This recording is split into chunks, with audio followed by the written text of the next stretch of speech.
For years, wars in the Middle East were explained through missiles, fighter jets, and air defenses, but this conflict has revealed something deeper. The side that sees more, faster, and more accurately can shape everything that happens next. That is why one of the most important names in this story is not a frontline brigade or a famous aircraft squadron. It is Unit 9900, the Israeli military intelligence formation publicly associated with visual intelligence and satellite-related work. The Israeli military has itself described Unit 9900 as part of the Intelligence Directorate and linked it to developing capabilities in VISINT and satellite fields.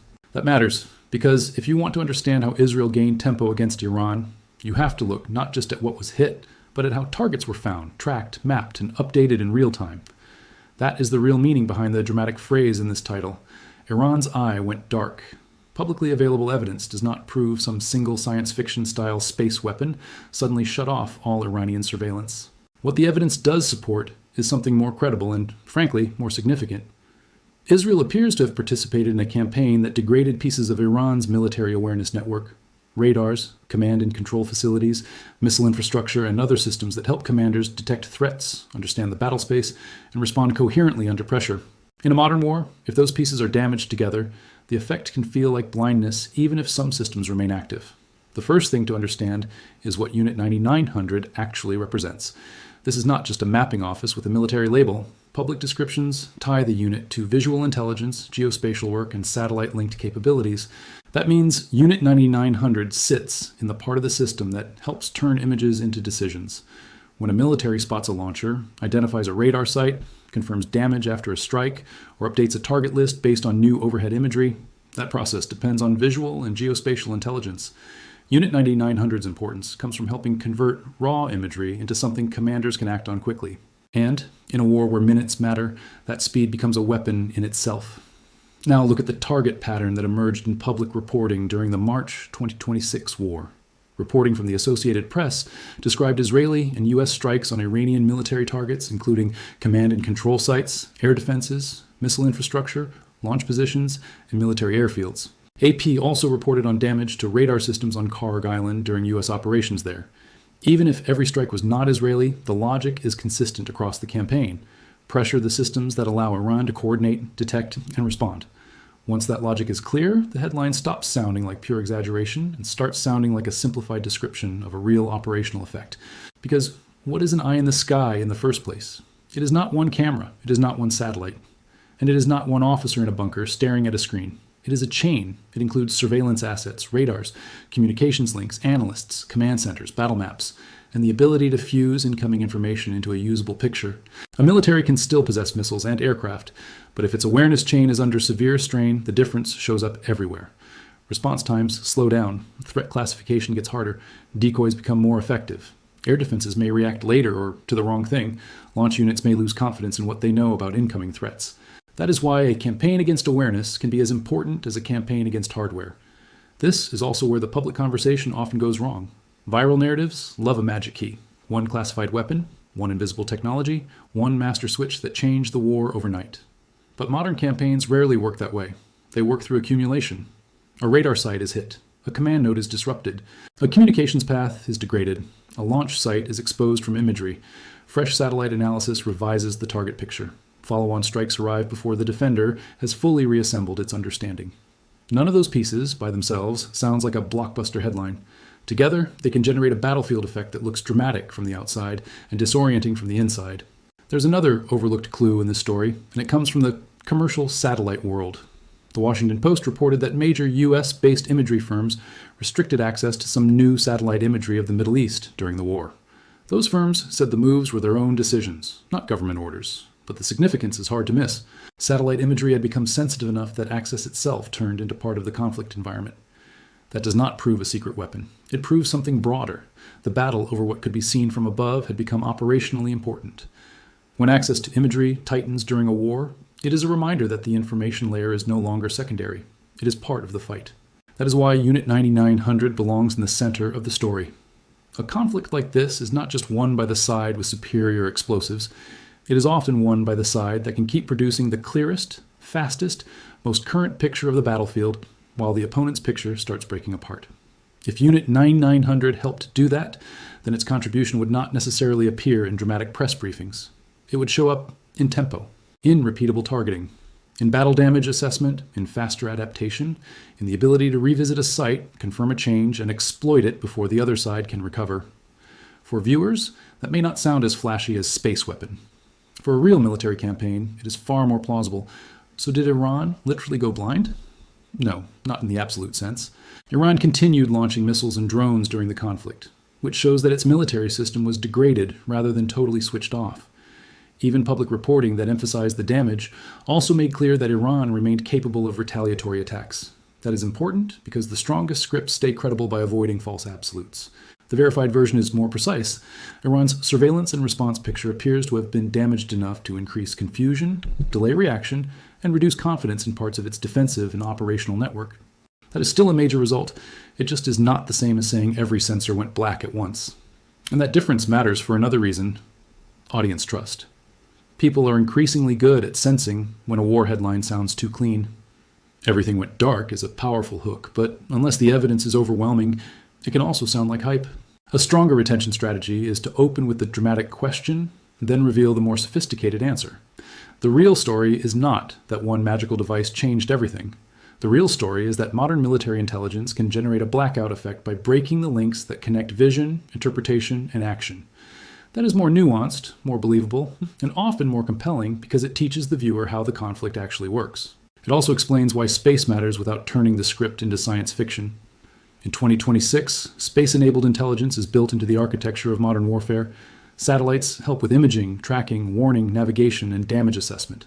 Geospatial analysts help convert overhead data into operational decisions. Units like D900 sit near the heart of that process. If a side can maintain its own overhead awareness while reducing the other side's confidence in what it sees, then darkness becomes a strategic condition, not a literal power outage. A commander does not need every screen to fail in order to feel blind. He only needs enough uncertainty that each decision becomes slower, riskier, and less informed than the one before. The public strike pattern fits that interpretation. AP reporting pointed to airstrikes against Iranian military targets in Tehran and elsewhere. Reporting on Karg Island described destruction of military targets, including air defenses and radar systems, while leaving critical oil export infrastructure intact. Those details matter. Hitting a radar while sparing the oil terminal is not random destruction. It suggests prioritization. It suggests an effort to remove specific military functions rather than simply maximize visible damage.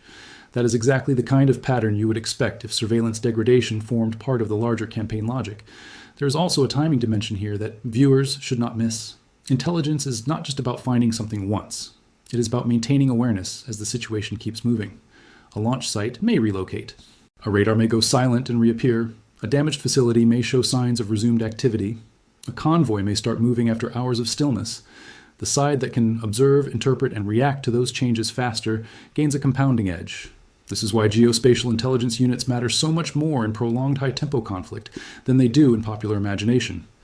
They are not simply helping commanders see, they are helping them update reality before the other side can exploit stale assumptions. That compounding edge may be the best way to interpret what happened to Iran's eye. Once enough parts of an awareness system come under strain, the problem is not just missing data. The problem is trust. Which feed is current? Which radar is still functioning normally? Which launch report is genuine and which is based on outdated coordinates? Which command node is still connected to the rest of the network? Which site that looked active 6 hours ago is now wrecked? A military facing that kind of uncertainty is not powerless, but it is operating with a shrinking margin for error. In war, that can be decisive. This is also why public footage and satellite imagery after strikes matter so much. They do not just show the audience what was hit. They show that someone is still able to verify damage quickly and feed that knowledge back into the next decision cycle. In other words, imagery after an attack is not just evidence for journalists. It is a sign of how central visual intelligence has become to both public understanding and military tempo. When analysts and reporters use satellite imagery to confirm damage at airfields, bases, or support sites, they are revealing part of the same ecosystem that military planners rely on, even if the classified layer is far deeper. Now, it is important to separate that point from a claim the sourcing does not support. The materials provided do not establish that Israel used a confirmed anti-satellite system or some official secret space weapon to knock out Iranian orbital assets. The safer and more fact-based interpretation is that Israel, alongside U.S. operations in some phases of the war, helped degrade the network that supports Iran's military awareness. That includes on-the-ground sensors, command facilities, and radars, and it unfolds in an environment where satellite imagery, including commercial imagery, has become central to both operational understanding and public documentation. That is already enough to support a strong, responsible script.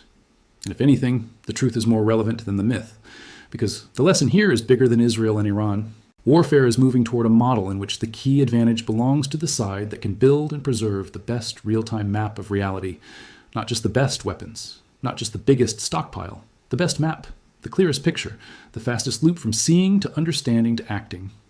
Unit 9900 is important because it represents that shift. It is one of the kinds of organizations that turn imagery into operational advantage.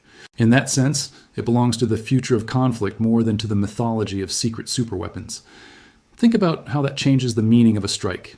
In older narratives, destroying a target meant physically eliminating an asset. In this kind of war, a strike can do something else at the same time. It can reshape the information environment. Destroy a radar, and you do not just lose a machine, you create a blind sector, or at least a weaker one. Damage a command center, and you do not just lose a building. You slow the flow of decisions. Force repeated relocations, and you do not just disrupt logistics. You wear down continuity. Hit enough of those nodes in a compressed time frame, and the defender's problem is no longer merely attrition, it is fragmentation. That is why Iran's eye went dark should be understood as a dramatic shorthand for a real strategic effect. Parts of Iran's military awareness system appear to have been degraded under sustained pressure, not erased, not permanently switched off, but damaged enough that the side attacking could keep shaping the initiative. Once you frame it that way, Unit 9900's role makes more sense. A geospatial intelligence unit does not need to be glamorous to be decisive. It only needs to keep the map alive while the other side's map is falling apart. There is also a psychological layer. Military systems depend on operator confidence. If crews believe their picture is unreliable, they become more cautious, more hesitant, and more vulnerable to deception. If commanders doubt their situational awareness, they may hold assets back too long or expose them too early. If planners cannot trust what they think they know about the last strike, they may misallocate defenses before the next one arrives. So when people say a country's eye in the sky was hit, the most meaningful consequence may not be technical at all. It may be the erosion of certainty. The enemy does not just lose visibility, it loses rhythm. That is the deepest reason this story has such power. It is not about a flashy gadget. It is about the invisible contest that now sits beneath every modern battlefield. Who can still see? Who can still verify? Who can still update the map faster than events change it? The evidence in public reporting supports the view that Israel's side of the conflict retained a strong intelligence and targeting rhythm, while Iran's military system faced severe pressure across radars, command nodes, launch infrastructure, and related assets. Unit 9900 matters because it belongs to the machinery that makes that kind of rhythm possible. So the strongest, safest conclusion is this. No, the public record does not prove a literal one-button blackout or a confirmed space superweapon. But yes, the evidence does support a powerful story about how Israel's intelligence and strike ecosystem appears to have degraded parts of Iran's surveillance and response network. And if that network is the eye that helps a military understand the battle, then damaging it can change everything that follows. In modern war, darkness does not begin when every light goes out. It begins when the picture stops making sense. One more point makes this especially important for viewers trying to understand the conflict beyond the headline. During war, governments, media outlets, analysts, and online accounts all compete to define what happened first. The simplest version usually travels fastest. One strike, one miracle, one collapse. But campaigns against surveillance networks rarely look dramatic in a single frame. They look like scattered facts until you connect them. A radar destroyed here, a command site damaged there, military airfields hit, launch positions tracked, commercial imagery restricted, damage confirmed from above. Once connected, those facts point toward a contest over perception itself. That is the hidden war underneath the visible one, and it helps explain why the same phrase can be both dramatic and responsible if you define it carefully. Saying Iran's eye went dark is too strong if it means total, literal blackout. It is reasonable if it means that pieces of Iran's ability to observe, interpret, and coordinate were degraded badly enough to weaken its responsiveness. That difference matters, because strong analysis does not flatten reality for effect. It sharpens it. The goal is not to drain the drama out of the story. The goal is to place the drama exactly where the evidence supports it. There's also a misconception that space-linked warfare is only about nations blowing up each other's satellites. In reality, most of the advantage comes much earlier and much lower on the ladder of escalation. It comes from how imagery is collected, how fast it is processed, how accurately it is geolocated, how often the map is refreshed, and how quickly that information reaches the people making decisions. Unit 9900 belongs in that world.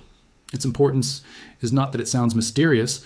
Its importance is that it represents a capability every serious military now needs, the ability to fuse geography, imagery, and timing into action. That is why the story should matter even to people who are not following every military detail. It shows how war is changing in plain sight. The public still sees explosions first. But professionals increasingly care first about the picture behind the explosions. Who had the better map before the strike? Who updated it after? Who found the next target faster? Who lost confidence in their sensors? Those questions may sound technical, but they shape outcomes. In that sense, the hidden lesson of this war is not about one country's technology alone. It is about the growing power of intelligence systems that turn vision into tempo.